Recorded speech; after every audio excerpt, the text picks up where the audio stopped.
करिए ना। अगर कोई लड़ाई लड़नी है लड़ ले, आगे बढ़ेगा। अब भी कह रहे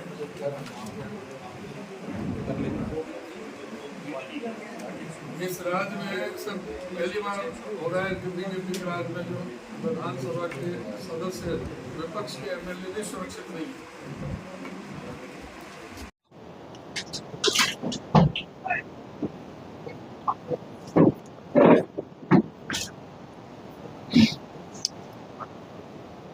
हमारे प्रदेश के बहुत ही वरिष्ठ नेता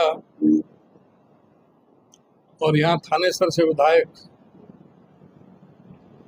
आदरणीय श्री अशोक अरोड़ा जी, हमारे लाडवा से पूर्व विधायक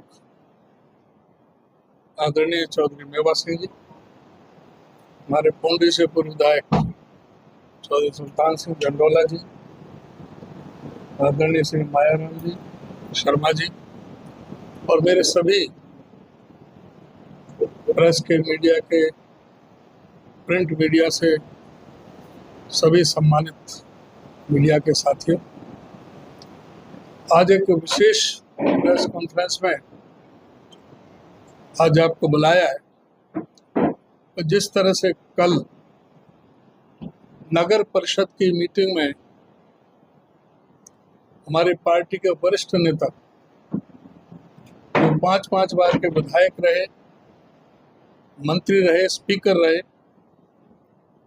और जिनका पूरे हरियाणा प्रदेश में एक बहुत विशिष्ट स्थान है, उनके साथ में जिस तरह से भाजपा के कुछ लोगों ने, जो पार्षद भी नहीं थे, आउटसाइडर थे, वहाँ मीटिंग में जो गुंडागर्दी की, जो तानाशाही की, जो बदतमीजी की, उसकी जितनी भी भर्त्सना की जाए वो कम है। पार्टी इस मामले में बहुत गंभीर रुख लिया है और जब लेटर था ईओ की तरफ से कि कोई आउटसाइडर नहीं आएगा, जिनको अधिकार नहीं था, जो आधिकारिक जो पार्षद थे, जो मीटिंग में भाग लेने के लिए आमंत्रित किए गए थे, उनके अलावा कोई बाहरी आदमी नहीं होगा, लेकिन उसके बावजूद भी वहां पर कुछ ये असामाजिक तत्व वहां पर बैठे गए और उन्होंने जिस तरह से बदतमीजी की, ये बहुत ही निंदनीय है। और ये जिला मुख्यमंत्री का भी जिला है, यहाँ से वो पार्लियामेंट के मेंबर भी रहे। ये एक बहुत बड़ी जिम्मेदारी है, प्रदेश के मुख्यमंत्री को भी इस पर नोट लेना चाहिए और ऐसे लोगों के खिलाफ सख्त से सख्त कार्रवाई की जानी चाहिए। और पहले तो प्रशासन के द्वारा, डीसी साहब या ईओ के द्वारा या एसडीएम के द्वारा प्रशासनिक तौर से ऐसे लोगों के खिलाफ एफआईआर दर्ज करनी चाहिए थी, उन पर कार्रवाई करनी चाहिए थी, लेकिन अभी तक प्रशासन ने किसी भी तरह की, लगता है कि कोई कार्रवाई नहीं की है।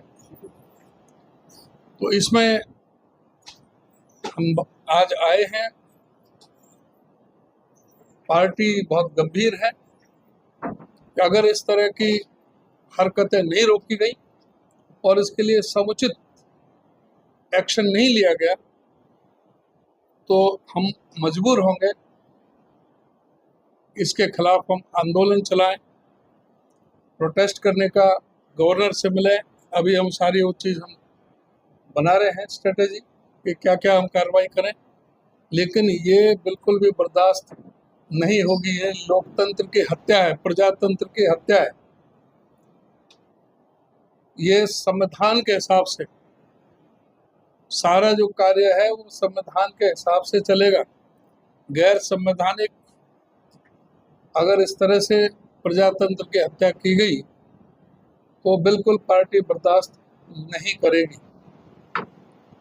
और इसके बारे में यही हम कहना चाहेंगे कि प्रशासन को तुरंत इस पर एक्शन लेना चाहिए और मुख्यमंत्री जी को भी इसमें तुरंत कार्रवाई करनी चाहिए, जिससे कि लगे कि भाई एक अनुशासन के तहत जो आगे भी कार्रवाई चले। तो यही हमारा आज का मुख्य उद्देश्य है कि हम ये चेताने के लिए आए हैं इस सरकार को कि कोई इस तरह का कोई काम ना करें और सबको एक जो लोकतांत्रिक जो हमारा प्रजातांत्रिक अधिकार है उसके मुताबिक विधायक हर उसका वरिष्ठ उसका हर बोर्ड का सदस्य होता है, तो उसके विधायक के अपने पद की गरिमा है। वो पूरे इस नगर परिषद के साथ साथ पूरे विधानसभा के 2.5 लाख लोगों का प्रतिनिधित्व करते हैं। तो उनके सम्मान में किसी तरह की अगर ऐसी गुस्ताखी होगी तो वो बिल्कुल भी कोई बर्दाश्त काबिल नहीं होगी। जी नहीं, मैं तो अभी आ रहा हूँ, मुझे पता लगा कि अभी सीधा आ रहा हूँ। रास्ते में मैंने फ़ोन किया, मैंने अरोड़ा साहब से कहा कि प्रेस से भी बात कर लेंगे। तो अभी अधिकारियों से बात की है, डीसी से भी एसपी से भी बात हुई है। जिस तरह आपने कहा था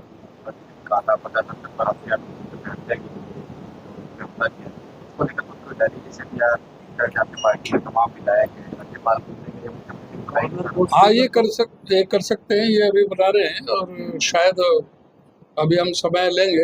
हो सकता है सोमवार को राज्यपाल से भी मिले, उनसे समय मांग रहे हैं।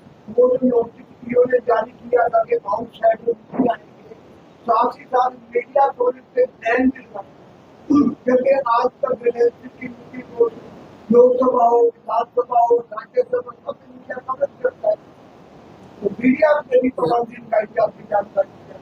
ये तो मीडिया का भी तो गला घोटे हुए हैं। मीडिया को स्वतंत्रता कहाँ है? मीडिया को भी स्वतंत्रता नहीं है। और इसमें जो ये क्या छुपाना चाहते हैं, जब मीडिया को भी अंदर नहीं आने दिया तो ये कैसे पहुंचे? क्या ये पार्षद थे? क्या कोई उन पर आधिकारिक कोई पत्र था कि ये मीटिंग में हिस्सा लेंगे? किस हैसियत से लेंगे? जब इनको कोई अधिकार नहीं था तो वहां जाकर के इन्होंने क्यों बदतमीजी की, क्यों झगड़ा किया, क्यों गलत भाषा इस्तेमाल की?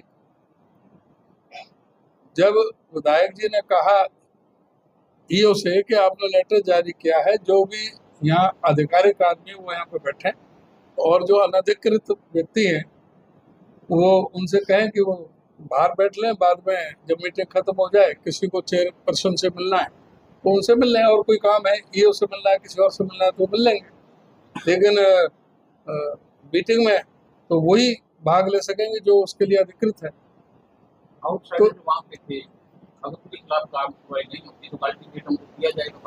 बिल्कुल बिल्कुल, अभी हम देख रहे हैं कि क्या प्रशासन करे, नहीं तो हम सोमवार को राज्यपाल से हम मिल सकते हैं। अवहेलना तो प्रशासन के आदेश से हुई है, सरकारी काम में दखलंदाजी उन लोगों ने करी है। सब्जेक्टिव सवाल हो रहा है कि उन्होंने ये कहा कि जो सिक्योरिटी गार्ड था उसने बंदूक दिखाई, क्या अंगरक्षक को, जो जिस व्यक्ति को अंगरक्षक मिला है, क्या उसकी सिक्योरिटी करना उसकी जिम्मेवारी है या नहीं? बिल्कुल, सिक्योरिटी जिसकी है वो अपना सिक्योरिटी करेगा, लेकिन वहाँ सवाल इस बात का है कि ये किस हैसियत से गए हुए थे और प्रशासन ने अब तक क्यों नहीं इनको आइडेंटिफाई करके और उनके खिलाफ मुकदमा दर्ज कराएं भी कैसे? और प्रशासन तो जानता है, कमेटी भी जानती है कौन कौन लोग थे जो आउटसाइडर थे। वो तो है नहीं कोई छुपा हुआ रहस्य है, वहाँ जो थे उनका सबको पता है। ईओ को एफआईआर दर्ज करानी चाहिए थी कि ये जो गलत ढंग से यहाँ पर आए हैं, गलत ढंग से इन्होंने मीटिंग डिस्टर्ब की है। कोई जो नगर परिषद के कार्य में इन्होंने बाधा डाली है, जो यहाँ डेवलपमेंट के लिए कोई प्लान बनाना था, कोई चर्चा करनी थी, कोई पैसा, कोई इन्वेस्टमेंट की कोई प्लानिंग करनी थी, वो सारा इन्होंने डिस्टर्ब किया है, इन्होंने कार्य में बाधा डाली है। तो ईओ को चाहिए था इनके खिलाफ कार्रवाई करने पर।